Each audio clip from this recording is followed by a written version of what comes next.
मेरा मराठी थोड़ा सा वीक है। नहीं नहीं, मुझे नहीं चलता है, आपको चलता है, मुझे नहीं चलता है। नहीं, पण मी कम्फर्टेबल नहीं है सर मराठी में बोलने के लिए, और मैं मराठी के लिए ट्रोल नहीं होना चाहती। पर आप मुझे फोर्सफुली बोल भी नहीं सकते कि कोई एक भाषा में बात करो। MIMच्या नगरसेविका सहर शेख यांच्या आताच एक पत्रकार परिषदेमध्ये त्या म्हणाल्या की त्यांना मराठी बोलण्यामध्ये कम्फर्टेबल वाटत नाही आणि मराठी बोलल्यावर त्या ट्रोल होतील। तर मराठी बोलणं ही अभिजात भाषा आहे आणि आपण ज्या भागातून निवडून आलेलो आहोत तो मराठी भाषिक भाग आहे। त्याच्यामुळे तुम्हाला मराठी येणं आणि महाराष्ट्रात राहता म्हणलं तुम्हाला मराठी येणं हे खूप गरजेचं आहे। तर तुम्हाला मराठी येत नसेल तर हे पुस्तक आम्ही तुम्हाला महाराष्ट्र नवनिर्माण सेना विद्यार्थी सेनेकडनं हे पुस्तक पाठवत आहोत।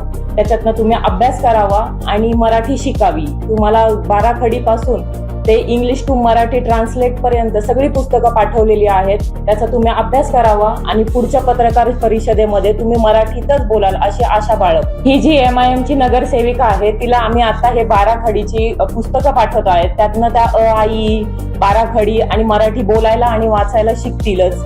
जर नाही शिकलं तर महाराष्ट्र नवनिर्माण सेना तिथे येऊन आता फक्त पुस्तकं पाठवत आहोत। जर त्यांना त्यांच्या शिक्षणात नाही जर प्रगती झाली तर महाराष्ट्र नवनिर्माण सेना तिथे येऊन त्यांना मराठी शिकवायलाही कमी करणार नाही।